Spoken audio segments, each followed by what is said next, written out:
What's good, YouTubers and YouTubettes? This is JBsports back again with another one. Got a great night of boxing going down this Saturday, May 30th. The first PBC card on Amazon Prime going down in Las Vegas, Nevada, aka Sin City. The co-main event is going to be just as good as the main event, as we have the WBA lightweight champion Romero with a record of 15 wins, 1 loss, 13 KOs, has a high knockout ratio. Only loss was to Gervonta Tank Davis, the face of boxing, a fight that he was winning but made a critical error, a fatal mistake, and got knocked out, got put to sleep. Like Gervonta Tank Davis, that gave him some NyQuil. But all that being said, he's bounced back with 2 wins and has become the WBA light heavyweight, the WBA lightweight champion. He was big for the lightweight division. Now he's the WBA junior welterweight champion. I made a mistake twice. I called him the light heavyweight champion, the lightweight champion. Now he's the junior welterweight champion. He was a big lightweight. He's a heavy hitter, power in both hands, very awkward. His style is a style that I have never seen in the sport of boxing. I've been watching boxing for a long time now, and I never seen a guy fight the style of a Romero. Very awkward, but very effective.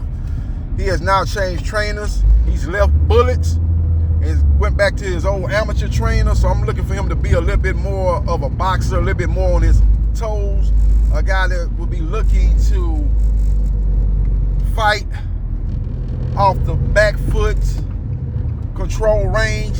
Not to say that he's going to be fighting like that for the whole fight, but I think he's going to be a little bit more of a versatile fighter.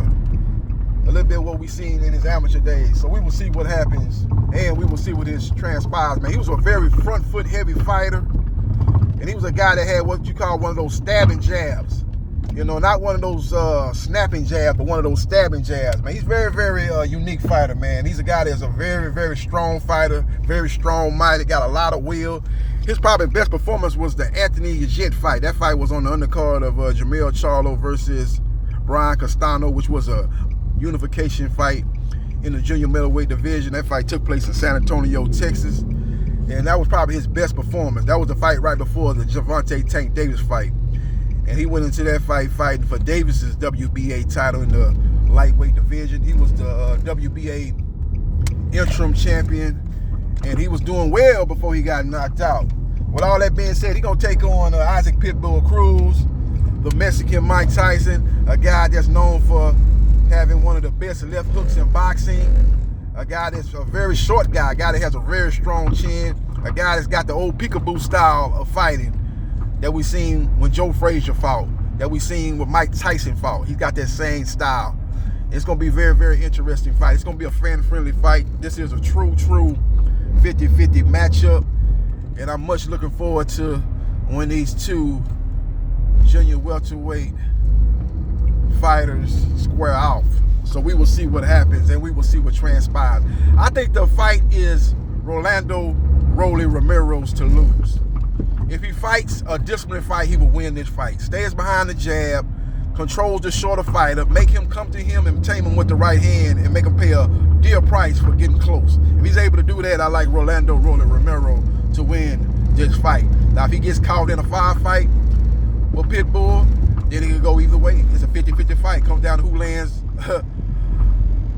their money punch, who has the stronger chin. And in that case, I think Pitbull has a better chin than Rolly, who has been knocked out by Gervonta Tank Davis, was hurt bad in his last fight against Barroso, a fight that people thought he probably shouldn't have won, thought he got a gift in a premature stoppage against Barroso, one of the worst stoppages in boxing history. The referee, Tony Weeks, should have been reprimanded for that premature stoppage. The guy didn't land no punches. He threw like 10 unanswered punches, but none of them landed, and you stopped the fight. Horrible. And Barroso was ahead, in my opinion, at doing it before the time of the stoppage, so that was a damn shame, man. Even though Rolly was coming on strong, he was getting back into the fight, he was still, in my opinion, trailing at the time of the stoppage. So we will see what happens, and we will see what transpires. But the fight, in my opinion, is in the hands of Rolly Romero, who has a great uppercut. To me, I think he probably has the second best uppercut in boxing behind Anthony Joshua. He throws it from not the proper range, but he seems to be effective in it because he throws them when the opponent not looking for him to throw that type of punch, man. He's got a beautiful uppercut he throws, man. He'll throw like a 1-2, and you'll be in that mid-range, and he'll throw that little uppercut and catch you with the uppercut, man. He's a guy that is a combination puncher. He's a guy that throws short punches, but they're kind of wild short punches. You ever seen a guy, when you throw short punches, usually a technical fighter in boxing, when he throws those short punches, they're very short and they're accurate and they're straight. He throws those punches, but they're kind of, they're kind of not the straightest of straight punches in the mid-range. He's throwing those straight punches, but it's kind of wild and it's kind of not flowing in a properly technical way that a fighter should throws those short punches in the mid-range game when he's fighting. When he's getting off the combination, it's supposed to be a textbook 1-2-1-2. He throws a 1-2-1-2, but it's almost like it's a straight 1-2, but it's got a loop to it a little bit, and it's very awkward, man. Like I said, I've never seen this style of fighting in my days of covering boxing, but that what makes Rolly Romero unique. He's a guy that has a lot of personality, one of the characters of boxing. And in my opinion, I think he is the naturally bigger guy. He is the stronger guy. I think he does have the weaker chin, so he cannot stay in a fight where he's constantly exchanging with Pitbull Cruz, because that could be a downfall, because again, Pitbull has a stronger chin. So I think his best bet is to control the fight on the outside and stay behind the jab and use the 1-2 left jab, right hand, and look to keep Isaac Pitbull Cruz at a distance. And when he does get close, make him pay with the right hand. So we will see what happens, and we will see what transpires. What I'm looking for is Pitbull Cruz to give Rolly Romero all he can handle. Throw everything and the kitchen sink at him, but I think he's going to come up shorter than a midget on his knees. And I think Rolly Romero wins the fight. And I think he wins the fight in a unanimous decision as he kind of takes over. I think he wears down the shorter, smaller guy.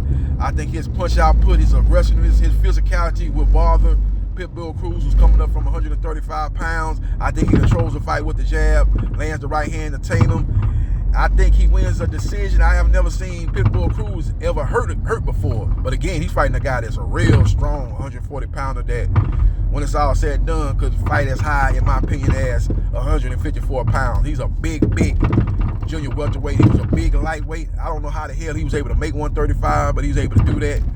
And I think his strength is going to carry, again, at 140 pounds. And I think he's just a little bit too big, too strong. And I think he's got more tools in the toolbox. He's going to take away the left hand of Isaac Pitbull Cruz. Isaac Pitbull Cruz doesn't have a great right hand.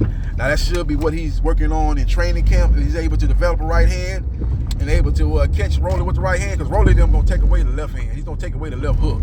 So Isaac Pitbull Cruz, best way to win this fight is to throw that right hand and make him pay a price for taking away your left hook.